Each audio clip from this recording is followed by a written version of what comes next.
Hi, this is Lindsay Dill, a career consultant with the Engineering Career Development Center. And today I wanted to discuss with you interviewing best practices for traditional interviews. So I'm going to share my screen with you.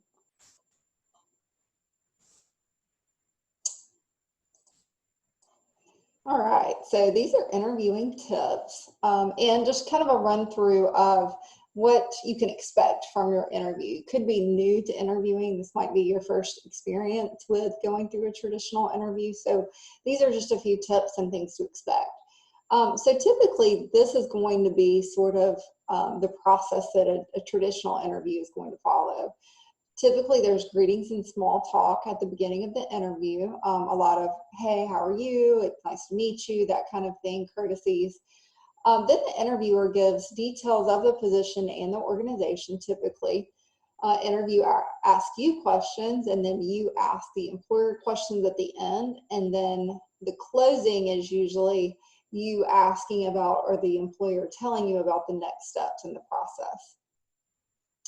So what you want to make sure that you do first is prepare for all aspects of the interview. So you want to research the employer, you want to practice sample interview questions, and then you also want to write down your own set of questions to ask that employer. And learn as much as you can about the employer as well. So the number of employees, I mean, of course you don't have to have specific statistics for all of this. This could be probably hard for you to find in a lot of situations, but just have a general idea of the number of employees, the products and or services that that company offers, the types of clients, growth and financial stability, the competition out there, you know, who are their biggest competitors, their mission, values, vision statements. These are normally found on a company homepage, so those are really easy to locate and identify. And then the typical career path for someone that is coming in, you know, if you're applying for an internship or a co-op or, you know, a full-time entry-level position for an engineer, what can you expect in terms of promotion, in terms of years and salaries and bonuses, that kind of thing. You also want to know yourself. So in order to convince an employer to hire you, you really need to have a focus. So prior to going into the interview, think of your goals, your interests, your strengths, your values, and your experiences, and be able to discuss them. So I've actually had this happen quite a few times. I'm interviewing someone for a position, and I ask about something on their resume, and that interviewer or interviewee, I should say, looks a little bit perplexed and caught off guard, like they didn't even remember that they included that piece of experience on their resume. You definitely don't want that to be you. You want to make sure that you're familiar with your resume, and if you've got things on there that maybe you listed because you expected to have a more impactful experience with that, but then it ended up not being impactful, you might want to go ahead and pull it off your resume, because anything on your resume is fair game for questioning. So you want to make sure that you've got some good solid facts that you can back up regarding anything on your resume. So these are just some types of interview questions.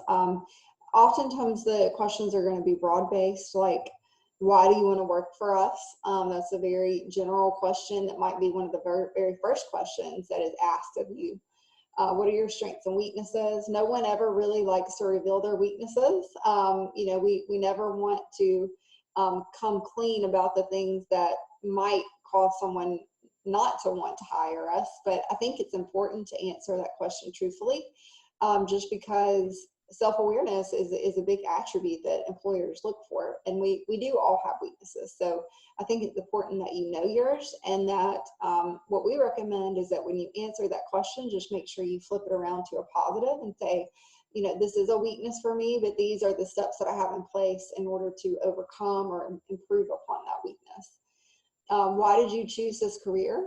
And then where do you see yourself in 5 years is another very common interview question. Typically, these more broad-based generic questions are going to be for a first round interview. And then as you progress with the second round, and even if there's a third round of interviewing, the questions become more specific to that particular role and more specific regarding your skill set and your past experiences. So the icebreaker that typically begins an interview is something to the effect of "Tell me about yourself." So this can sometimes be the hardest question to answer. It shouldn't be, but I think that we tend to kind of overthink it. Like, what are they looking for? How much? How far back should I go? That kind of thing. So what we recommend is that you have a concise, relevant response. So something like, after taking several engineering courses, I knew that I wanted to declare civil engineering as my major.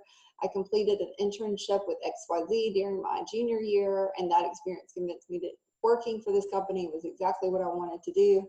The fast-paced variety and interaction with clients suits my personality and helps me tap into strengths of creativity, um, and so on and so forth. So this is just an example. I mean, this definitely needs to be tailored to you and what's important to you and the reasons that you're there. But I always recommend that you give them a little bit of background about, why you chose engineering. If you're in the STEM path to MBA, or you have a minor, or you have a double major, or anything like that, you might want to explain that, kind of why you chose that path. And then a little bit about what you like about that company, what drew you to want to apply for that position. If there's any other major hobbies or special interests that you have that you think would, be relevant to mention, you can do that as well. So what we really recommend with your responses to situational based questions or behavioral based questions, which are very common, is that you use the STAR method of responding to those. So that's situation, task, action, and result. So a lot of you guys have heard this acronym before. I wouldn't overthink this one because most of the time people are going to intuitively answer questions using the STAR method. You're going to set up your situation, you're going to talk about what the task was, what action was taken, and then the result. But what a common thing that I've seen happen is that students will oftentimes not elaborate on the result enough. So they'll kind of set it up a little bit, but they won't really tell me what the impact of that situation was. And so that's the most common mistake I see with regards to the STAR method, is just not including that result. So situation and task is that's where you're going to actually describe the situation. So give them a little bit of context, a little bit of background for what you're going to be talking about. Be sure to give enough detail for the interviewer to understand. Typically, when you're asked situational based questions, it's going to be, in the form of "Tell me about a time when," or "Tell me what, a time when this happened." Tell me about an experience where you failed at something, things like that. Typically, the recruiter or the interviewer is going to allow you to pull from any experience in your past, whether that's from a previous job, volunteer experience. It could be from a student organization that you were in, a project team that you were on. Sometimes they'll be more specific and say, tell me about a time that you failed in this internship that you have listed on your resume. And it'll be more pointed towards that. But typically, they're going to allow you to choose from any of your past experiences. Okay, for the action part of it, you want to describe the action that you took and make sure that you keep the focus on the action that you took specifically as an individual. And don't tell what you might do, tell what you did. Tell them actually what transpired in that situation. As far as the result, what happened? How did the event end? What did you accomplish and what did you learn? So make sure that you tie that up nicely in a bow. If it's something that had a very positive result, then I would elaborate on, the positive impact of that. Maybe you took this extra initiative with your project team and your project team ended up all the members made A's on the project, and then you developed this really strong partnership with your professor that led to a future research opportunity. I would really give yourself a humble brag there and talk about that positive experience.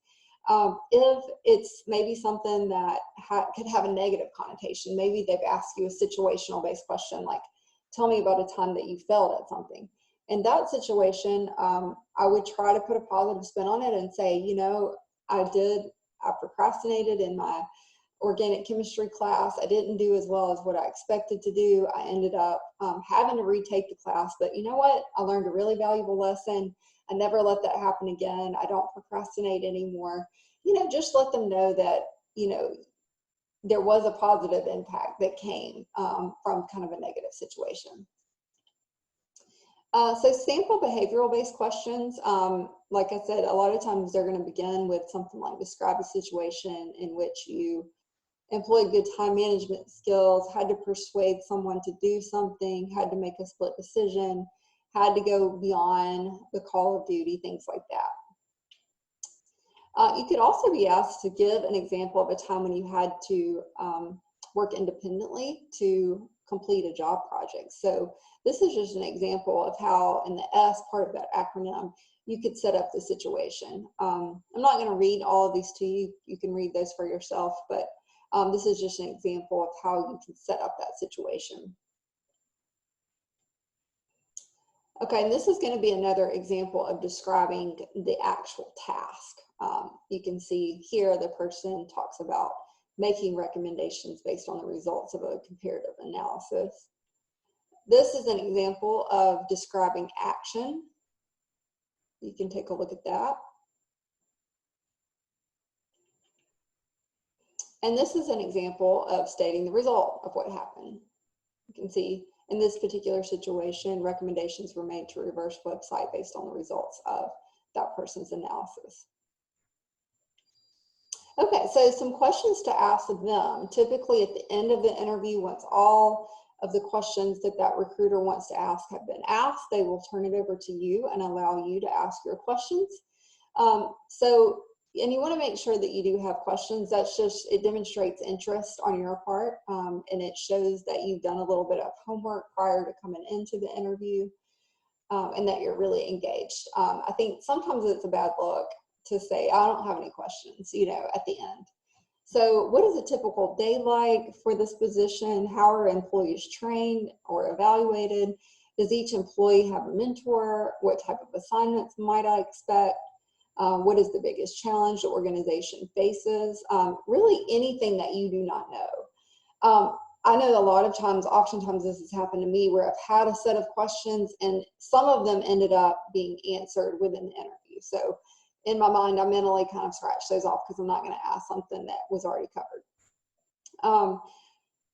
Likewise, sometimes new questions will pop up during the interview. Someone will say something that will prompt a new question to arise. And so I will jot that down or make a mental note of it and add that as an additional question at the conclusion of that interview.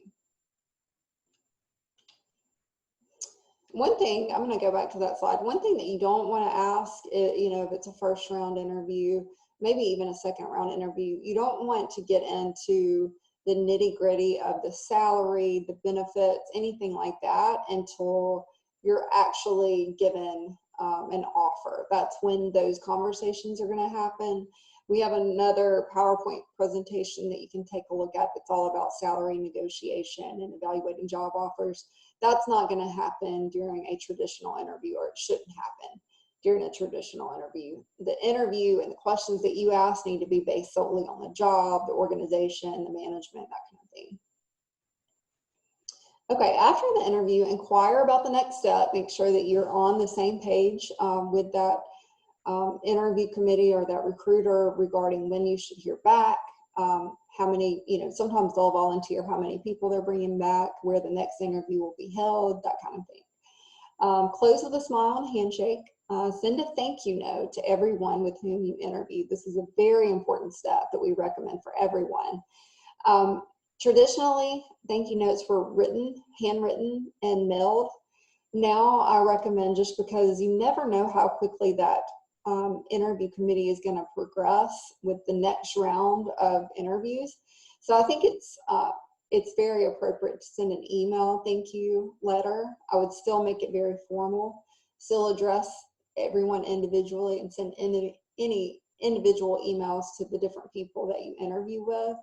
But I think sometimes an email is more efficient because it's going to get to them sooner and perhaps before they start making decisions regarding the next round of interviewing. Make sure you have an appropriate outgoing voicemail message and a good system for receiving messages. If you're like me, you never check your voicemail on your phone, so it fills up really fast.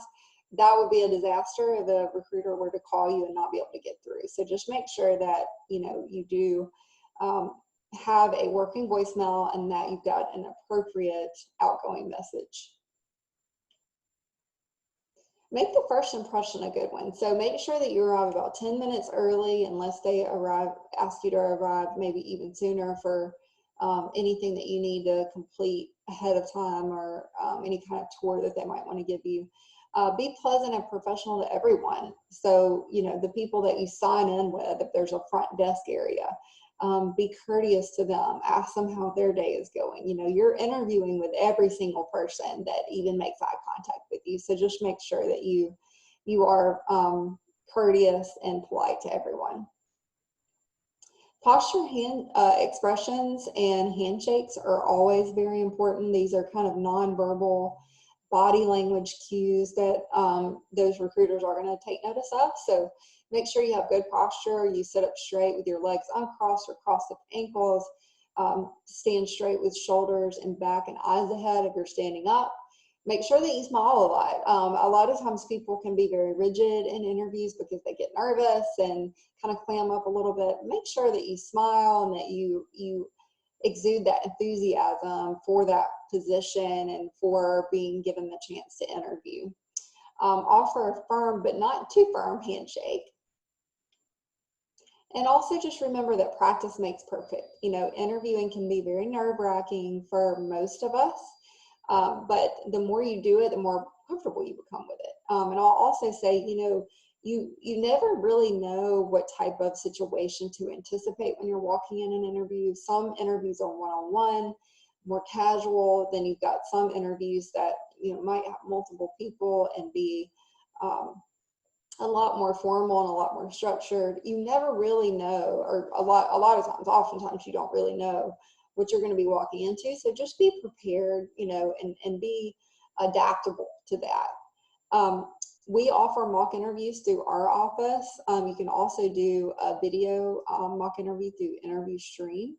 You can schedule a mock interview through the Career Center by either calling our number or going through Handshake online to set that up. And then the Speaking Studio is also a really great resource for videotaping you, doing a mock interview, and then providing some feedback for you. Thank you for listening to this presentation. Of course, you can come and visit us in 2004 HM Comer or online. Right now, it is the spring of 2020, so we are remote learning, but we can be reached through limited business hours online and over the phone. So thank you for listening, and best of luck with your interview.